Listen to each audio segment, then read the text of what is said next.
Hello and welcome. इस video में हम डिस्कस करेंगे रोमांटिक क्रिटिसिज्म। रोमांटिक क्रिटिसिज्म में जो सबसे इम्पोर्टेंट वर्क है वो है preface to lyrical ballads. Preface to lyrical ballads लिखा है विलियम वर्ड्सवर्थ ने, और ये वर्क जो लिखा है ये पहले ने पब्लिश किया था लिरिकल बैलेड्स, जो कि 1798 में पब्लिश किया था। और उसके बाद उन्होंने जो है प्रीफेस लिखा उसका, और बोला कि ये प्रीफेस जो है ये इसलिए लिख रहा हूँ ताकि लोगों को पता चले कि लिरिकल बैलेड्स में मैंने क्या लिखा है, मैंने क्या एक्सपेरिमेंट किया है उसमें। और उसमें इस वर्क में ये बोलते हैं कि मैंने जो है लिरिकल बैलेड्स में टोटली अलग एक्सपेरिमेंट किया है, रियल लाइफ जो है उसको प्रेजेंट किया है, एक कन्वर्सेशन टाइप की लैंग्वेज मैंने यूज़ किया है, और बोला है मैंने नेचर को प्रेजेंट किया है।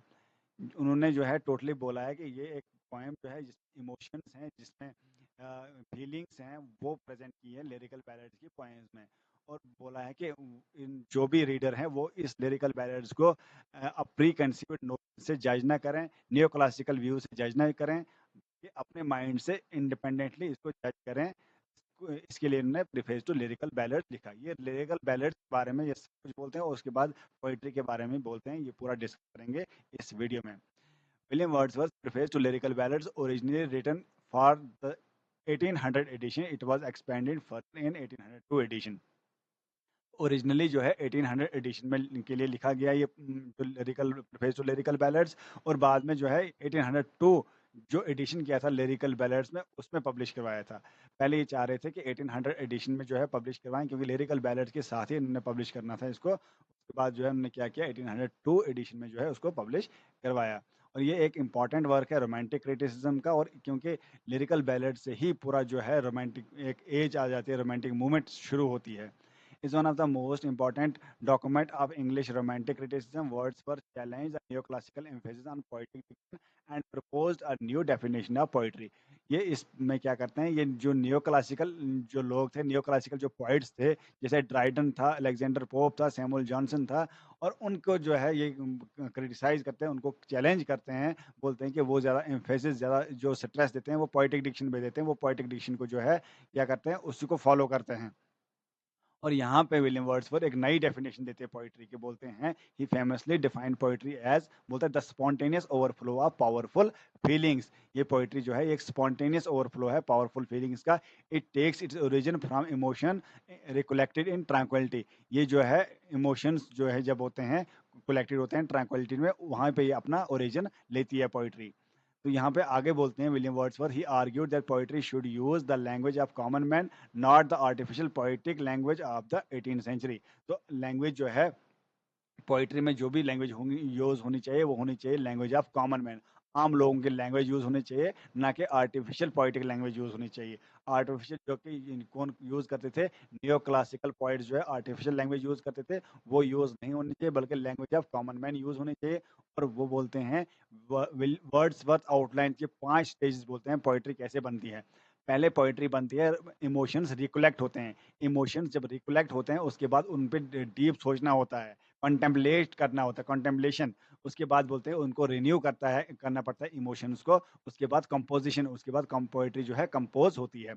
और ये विलियम वर्ड्सवर्थ ये भी बोलते हैं, he championed ordinary life and rustic subject as the most material, as the best material for poetry, believing common human experiences yield genuine emotion. ये बोलते हैं कि ऑर्डिनरी लाइफ पे लिखनी चाहिए और रस्टिक सब्जेक्ट पे लिखना चाहिए। ये रस्टिक सब्जेक्ट मतलब रूरल सब्जेक्ट, गाँव के लोगों को जो है प्रेजेंट करना चाहिए, गाँव की जो लाइफ है उसको प्रेजेंट करना चाहिए, नेचर को प्रेजेंट करना चाहिए, आम लोगों की जो प्रॉब्लम्स को, आम लोगों की जो भी देखोगे वो प्रेजेंट करना चाहिए। वही बेस्ट मटेरियल है पोइट्री के लिए। बोलता है यही, इसी से जो है जेन्युइन इमोशन निकलते हैं। और ये एम्फसाइज करते हैं कौन, वर्ड्सवर्थ एम्फसाइज करते हैं, बोलते हैं every day simple language use करनी चाहिए, एवरीडे वाली यूज करनी चाहिए, जो imitating language of man use करनी चाहिए, कॉमन लैंग्वेज यूज करनी चाहिए rather than artificial poetic diction. और आर्टिफिशियल पोएटिक डिक्शन यूज नहीं करना चाहिए, ये पोएटिक डिक्शन के खिलाफ हैं। और ये रिजेक्ट करते हैं क्लासिकल पोएटिक डिक्शन को, जो विलियम वर्ड्सवर्थ हैं, क्लासिकल जो पोएटिक डिक्शनरी है उसको रिजेक्ट करते हैं, बोलते हैं कि वो क्या हैं, उनमें मैकेनिकल पर्सोनिफिकेशन है और ऑर्नेट मेटाफर्स हैं। इनको जो है बोलते हैं जो मैकेनिकल पर्सोनिफिकेशन और ऑर्नेट मेटाफर्स क्लासिकल्स यूज़ करते थे, वो रीडर्स को अपने से दूर करते थे, क्योंकि वो लैंग्वेज आम रीडर्स जो है वो नहीं समझ पाते हैं। आम रीडर्स को ट्रुथ का पता नहीं चलता है। He claimed no essential difference between poetry and prose in purpose and language. बोलता है प्रोज और पोइट्री में कोई डिफरेंस नहीं है पर्पस और लैंग्वेज में। अगर आप पर्पस की बात करें और लैंग्वेज की बात करें कोई डिफरेंस नहीं है, but only metre distinguishes the two. सिर्फ मीटर का डिफरेंस है। पोइट्री में मीटर होता है और प्रोज में मीटर नहीं होता है। Wordsworth saw the poet as man, a man speaking to man। Wordsworth बोलता है पोइट्री कैसी होनी चाहिए, एक इंसान दूसरे इंसान से बात कर रहा है, इस तरह होनी चाहिए। जो राइटर है, जो पोइट है, वो रीडर से बात कर रहा है। Man speaking to man, conversational language होनी चाहिए। Someone sensitive and mediating universal human emotion. जो क्या कर रहा है, ह्यूमन इमोशन को जो है मेडिएट कर रहा है, इस तरह होनी चाहिए। Stated that poetry unlike science appeals to emotion and moral intuition. बोलता है साइंस जो है वो अलग है, मगर जो पोइट्री है वो क्या करती है, इमोशंस को अपील करती है, वो इंट्यूशन को जगाती है। और यहाँ पे विलियम वर्ड्सवर्थ बोलते हैं making the first and the last of all knowledge. Poetry क्या है, the first and the last of all knowledge है। और बोलते हैं वो जो इसको लिरिकल बैलेड्स, जो ये लिरिकल बैलेड्स को विलियम वर्ड्सवर्थ बोलते हैं, ये क्या है, एक मैनिफेस्टो ऑफ ब्रिटिश रोमांटिसिज्म है। ब्रिटिश रोमांटिसिज्म का एक मंशूर है। इसी के बाद रोमांटिसिज्म एज शुरू होती है और इसी के बाद जो है बाकी पॉइंट्स आते हैं वो लिखते हैं। It radically oppose neo classical norms and reshape the narrative of English literature. ये न्यो क्लासिकल नॉर्म्स को क्या करता है, अपोज करता है और रीशेप करता है नैरेटिव ऑफ इंग्लिश लिटरेचर। और यहाँ पे विलियम वर्ड्सवर्थ एम्फेसाइज करते हैं इमोशन को, सिंपलिसिटी को, ट्रूथ को, नेचर को, और and saw the poet as the man of deep feeling who is more sensitive to the world than ordinary man. और बोलता है पोएट जो है एक क्या है, a man speaking to man है, और जो फीलिंग्स है, जो बोलता है पोएट कुछ क्या कर समझना चाहिए, लोगों की फीलिंग्स को समझना चाहिए, और पोएट को जो है ज़्यादा सेंसिटिव रहना चाहिए आम इंसान से, क्योंकि उनको लोगों की फीलिंग्स को समझना है, उसको पोएट्री में प्रेजेंट करना है। और William Wordsworth believed rustic life and humble rural subjects were more suited to poetry because they reveal universal human emotions. बोलते हैं रस्टिक लाइफ, गाँव की लाइफ, हम्बल रूरल सब्जेक्ट जो है वो सूट करती है पोएट्री को, because they reveal universal human emotion. ये यूनिवर्सल ह्यूमन इमोशन को रिवील करती है। विलियम वर्ड्सवर्थ क्रिटिक करते हैं उस एरा के सेंसेशनल को और फॉर्मूलिक लिटरेचर को, विच ग्लोरीफाइड आउटरेजियस स्टिमुलेशन। और सेंसेशनल लिटरेचर को बोलते हैं सेंसेशनल भी अच्छा नहीं है, क्योंकि वो आउटरेजियस स्टिमुलेशन करते हैं, ज़्यादा स्टिमुलेट करते हैं। और वो डिफेंड करते हैं his simpler and poetic experiment as the remedy to restore genuine sensibility to readers। बोलते हैं कि सिंपल और पोएटिक एक्सपेरिमेंट क्या करते हैं, रिस्टोर करते हैं genuine sensibility.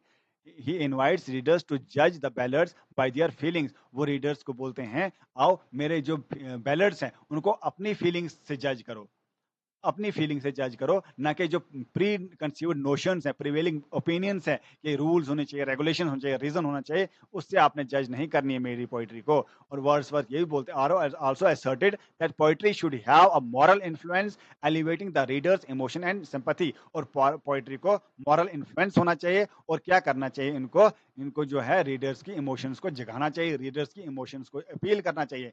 The preface is a central manifesto of romanticism, marking a clear break from classical rules and establishing a new poetic philosophy based on feeling, nature and imagination। बोलता है कि preface जो है एक central manifesto है romanticism का, और बोलते हैं ये क्लियर ब्रेक है क्लासिकल रूल से। क्लासिकल जो पोइट्री है, क्लासिकल रूल्स एंड रेगुलेशंस जो है, जो रीजंस को फॉलो करते हैं, उनसे क्लियर ब्रेक है, उनसे टोटली डिफरेंट है, और नई पोइटिक फिलॉसफी देता है ये रोमांटिसिज्म का।